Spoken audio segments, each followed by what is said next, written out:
En un risco del Guadarrama, incensado por el tomillo, la jara y los pinos, los hombres de la guerra de 1936 han levantado un monumento a los muertos. Allí reposarán para siempre, amparados bajo los brazos de la cruz. Pero allí se busca algo trascendente en la intención que supere la magnitud de la sola arquitectura. Será perenne testimonio y cara al futuro, como un grito en piedra de ¡alto! Alto a cuanto significó en el pasado la decadente catástrofe de España. Basta, y para siempre, a la que fue interminable sangría de las luchas fratricidas. Más necesaria será la vigilancia tensa y cuidadosa, que no nos es posible un reposo cómodo y cobarde frente a la historia, y no fue un camino fácil llegar hasta aquí. Por él, se fueron las vidas de los mejores, y aun del paraíso deseado, dirá José Antonio. Lo queremos difícil, erecto, implacable. Un paraíso donde no se descanse nunca y que tenga junto a las jambas de las puertas ángeles con espadas.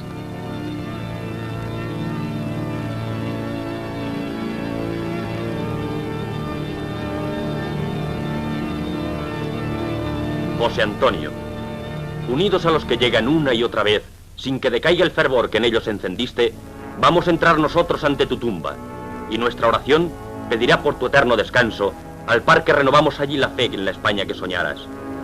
El tiempo pasa muy aprisa. La lección de tu vida y ejemplo no, pero fue tal vez que pensando en los que, hombres ya hoy no te conocieron, que evocamos tu figura y buscamos para ellos centrarla en su tiempo y circunstancias.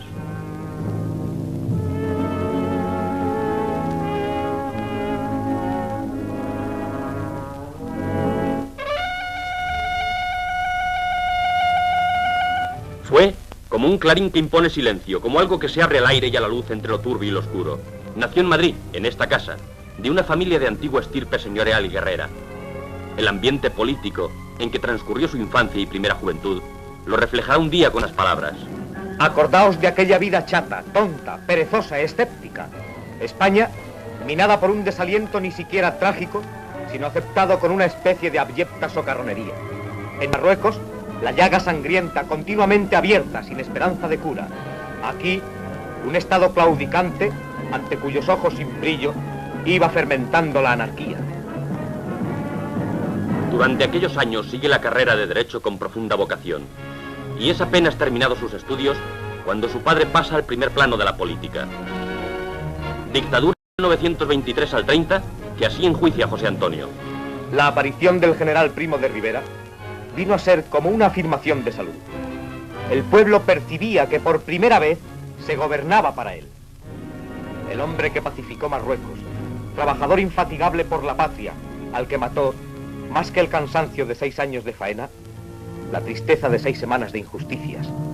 Y los enanos han podido más que el gigante. Se le enredaron en los pies y lo echaron a tierra. Luego le torturaron a aguijonazos. Todo bulle como una gusanera, como si no hubiera pasado nada. Fue misericordia de Dios el llevárselo a las regiones de la paz eterna.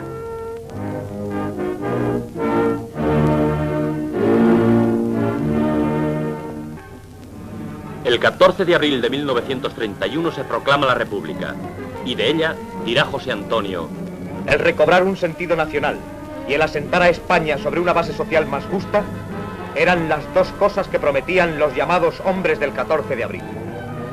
Pero esos hombres tienen en la historia la responsabilidad de haber defraudado otra vez la Revolución Española.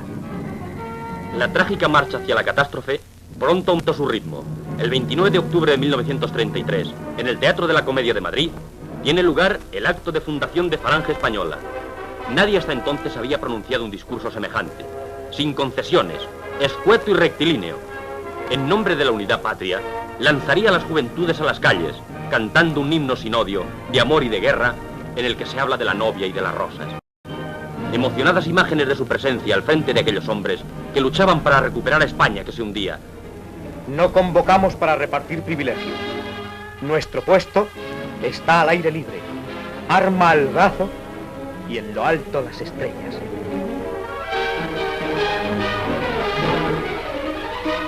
Días de la persecución. El número de los caídos aumenta sin cesar. De esa época es el único documento cinematográfico que se conserva y nos muestra lo exacto de su visión política, hoy de plena vigencia. Tenemos una fe resuelta, es que están vivas todas las fuentes genuinas de España. España ha venido a menos por una triple división, por la división engendrada por los separatismos locales, por la división engendrada entre los partidos y por la división engendrada por la lucha de clases. Cuando España encuentre una empresa colectiva que supere todas esas diferencias, España volverá a ser grande como en sus mejores tiempos. Elecciones. Un nuevo trampear con el hundimiento definitivo de España. Queremos que la patria se entienda como realidad armónica e indivisible, superior a las pugnas de los individuos, las clases y los partidos. En nombre de los llamados principios democráticos, el 16 de marzo del 36, José Antonio ingresa en la cárcel en Madrid. Pero allí estará su cuartel general y cursará sus consignas y manifiestos como el enviado a los militares de España. Los gritos los habéis escuchado por las calles. No solo el viva Rusia y el Rusia sí, España no, sino hasta el desgarrado y monstruoso muera España.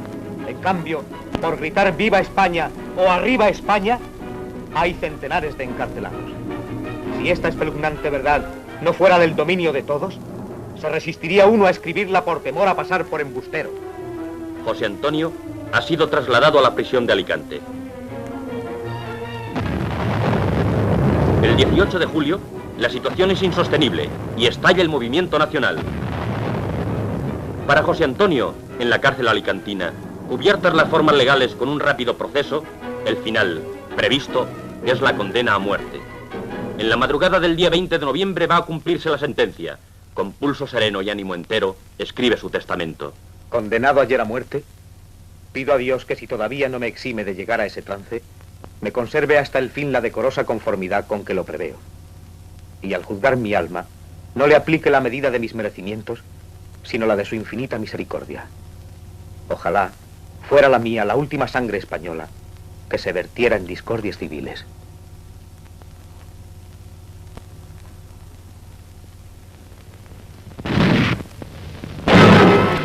Sigue victoriosa la marcha de la guerra y nadie cree posible en las trincheras el dolor de que la muerte de José Antonio sea un hecho. Se le considera ausente y hay un anhelo de esperanza en ese no creer. ¿Dónde fuiste, José Antonio, que te busco y no te encuentro? ¿Por qué no acaba tu ausencia? ¿Quién encadenó tus nervios? ¿Cuántas veces te han herido en el corazón abierto? ¿En qué catacumbas frías encarcelaron tu cuerpo? ¿En qué rincón nos esperas de luz y laurel cubierto?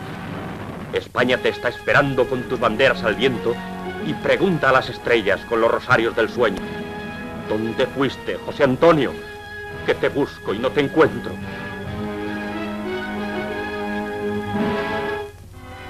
Apenas han cesado los últimos disparos de la contienda, cuando siguiendo los pasos de los soldados victoriosos, el primer doloroso deber es la visita al lugar del martirio. La primera misa en sufragio de su alma en la celda de la cárcel convertida ya en capilla. El trance penoso de los familiares al identificar los restos y preparar su traslado al monasterio del Escorial.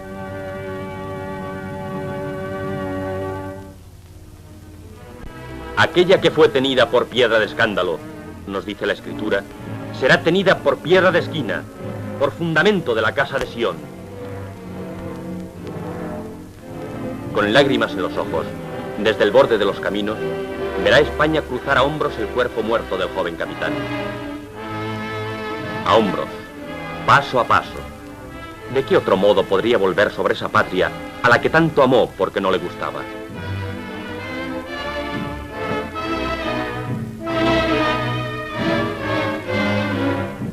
Y otra vez ocupa, con la Falange, las calles del Madrid de sus luchas, del Madrid de los años de prueba, angustia y esperanza.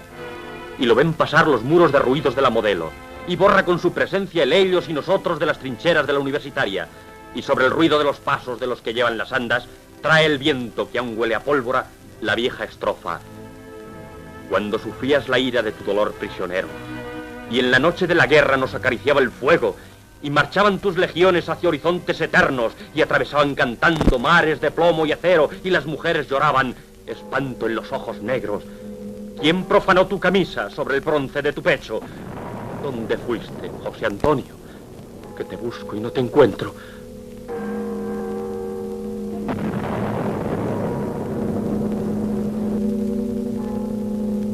Largos años presenció el monasterio las fervorosas visitas a la sencilla tumba, donde el cariño renovó siempre las flores y la lealtad llevó siempre las coronas. Tras un último caminar, los restos ocupan su puesto en el Valle de los Caídos junto a sus camaradas, como él deseaba. Cese ya nuestra evocación. Sea siempre nuestra visita a estos lugares para una sincera meditación. No es sitio para quien no piense en la fecundidad de tanta sangre derramada, ni para el que crea que el sacrificio fue inútil. Ojalá que la suprema lección que ellos nos dieron esté aprendida para siempre. José Antonio Primo de Rivera, caídos por Dios y por España. Que Dios os dé su eterno descanso y a nosotros nos lo niegue hasta que consigamos para España la cosecha que sembró vuestra muerte.